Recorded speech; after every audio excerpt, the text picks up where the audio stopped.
Bismillah, teman-teman semua apa kabar? Pernah nggak sih niatnya mau berbuat baik, tapi tiba-tiba kepikiran, nanti kalau kurang gimana? Aneh ya, kita tuh sering bukan nggak mau berbagi, tapi takut besok, takut nggak cukup, takut salah langkah. Dan rasa itu sering banget terdengar rasional. Di Al-Quran Allah pernah berfirman soal ini. Menarik banget bahasnya. Allah bilang, ada satu suara yang sering banget datang ke hati kita.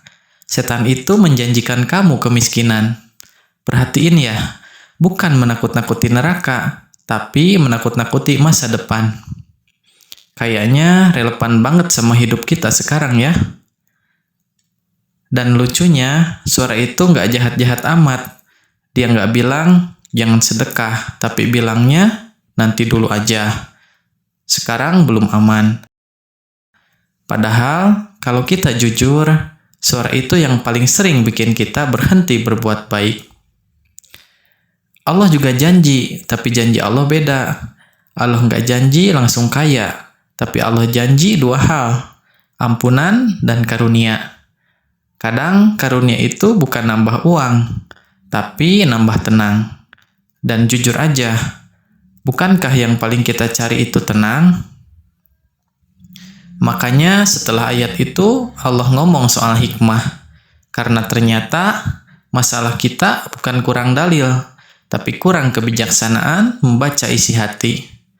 Hikmah itu bikin kita bisa bedain mana rasa takut, mana iman yang lagi diuji. Kadang kita bukan pelit, tapi capek.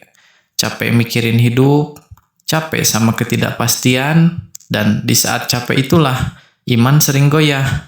Bukan karena dibenci Allah, tapi karena lelah jadi manusia. Mungkin malam ini kita nggak perlu janji muluk-muluk, nggak usah langsung mikir sedekah besar. Cukup jujur aja ke diri sendiri, ini suara takut atau suara iman.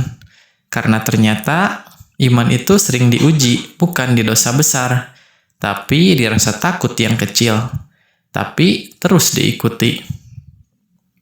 Teman-teman, Allah nggak pernah marah sama hati yang jujur. Yang Allah benci itu bukan orang yang takut, tapi orang yang menolak percaya.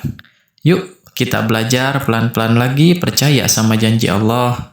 Kalau teman-teman punya pengalaman, pernah nggak ngerasa takut berbuat baik? Kita ngobrol di kolom komentar ya.